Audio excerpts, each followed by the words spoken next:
Greetings and salutations, Greek students.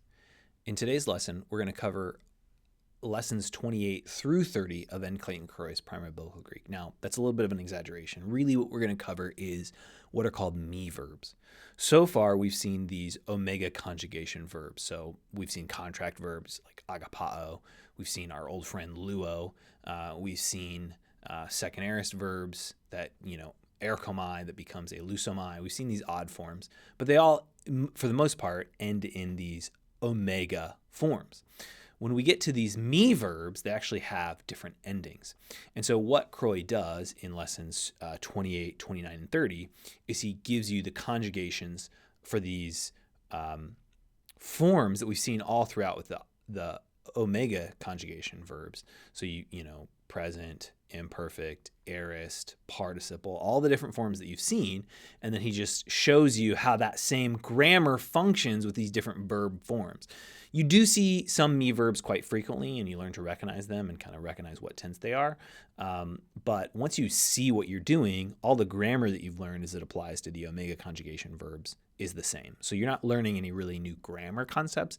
It's more thinking about, okay, how do I recognize this different form of a verb than what I've seen previously? So let's go over the forms, and then we'll look at some examples before everything's said and done to see how do these work in actual sentences, or at least in made-up sentences that Croy gives us. So the conjugation of me verbs, he covers these in lessons 28. The examples he gives, the main example he gives in lesson 28 is didomi, I give. This is also the base for the form for apa didomi, I give back, or paradidomi, I betray, I hand over. Paradidomi you see quite a bit. It's the main word in the New Testament to talk about Jesus being betrayed by Judas, or Jesus being given over to death. Paradidomi is also a tradition word. It can be talking about like handing things on. So 1 Corinthians 15, when Paul talks about how what I received, what was handed to me, it's a paradidomi verb. It's a traditioning verb. He takes and receives. It's handed over to him. Tithemi, I put, I place. In lesson 29 is the main example that Croy uses, and then in lesson 30, histemi, I stand, I cause to stand. So the present and imperfect forms of me verbs are reduplicated. So when you're in the present or the imperfect, you see a reduplication. Now that's a little bit complicated for tithemi because you don't want to go thithemi. So instead of thithemi, it's tithemi. And his can't be repeated because it's a vowel. And so these reduplicated forms is a feature that drops in the aorist and future tense, and I'll show you what I mean here in a minute. So the present active indicative form, didomi, tithemi, histemi. The stem is actually da, the, sta, and so you see the reduplication happening. For example, didomi, tithemi, histemi, and so on and so forth. You can see the present active indicative forms listed there. The present middle passive forms, and again, omai, sai, tai, meta, sthe, ntai.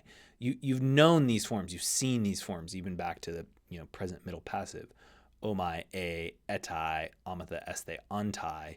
Very similar endings. You're just recognizing, oh, it's slightly different because I'm talking about a me verb. The imperfect active indicative, epsilon prefix, and then the reduplication, did, and then un, us, u, amen, ate, asan.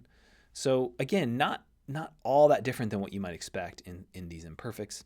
Imperfect middle passives, omein, so, ata, amatha, asthe, anta. And again, recognizing, okay, if I'm looking at a verb that starts with an epsilon, I'm looking at either an imperfect or, as we're going to see, an aorist, right? So those same rules are applying.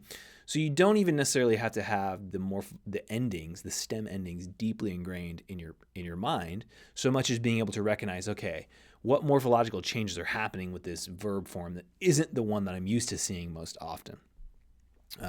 For example, in the aorist, again, the epsilon prefix, but unlike the imperfect, you don't have the reduplication. So it's just edoka, edokas, edoken, edokamen, edokate, edokan. And again, these are all, you have access to this PDF, so you can look through these, and Croy lists them all out in detail, so you can look there as well. The infinitives, did onai, did osthai, dunai in the aorist active, and dothenai in the aorist passive. So even the reduplication that you see in the present The didonai, didostai, drops not only in the imperfect or and the not only in the aorist in the indicative mood, but also in the aorist infinitive, as well as the aorist imperatives and subjunctives. So did do, did ate, did ate, did ate, did ato, did atostan. So these present active imperative forms, the aorist active indicative, or the aorist active imperatives, das, date, dato, date, datosan.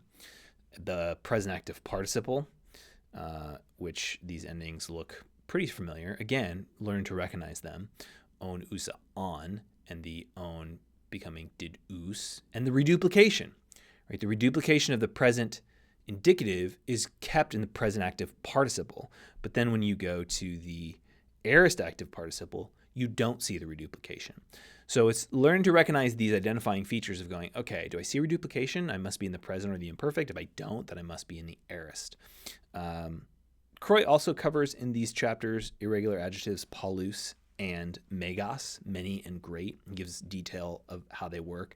These are the various forms of paulus and megas, and they function not unlike what we see with pas, pasapan, where they can do a couple of different things, but they're talking about big stuff, large objects.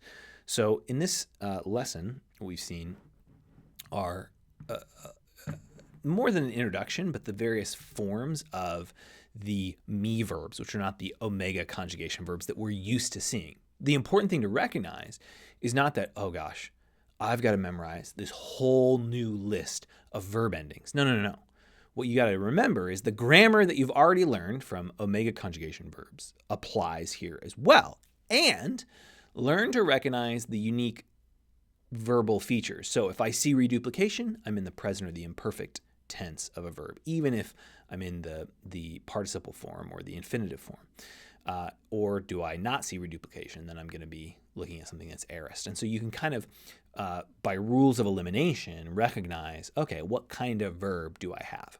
And that'll make a little bit more sense as we look at a few examples from this week's lesson, which is really not just one lesson, but it's several kind of combined into one, looking at me verbs.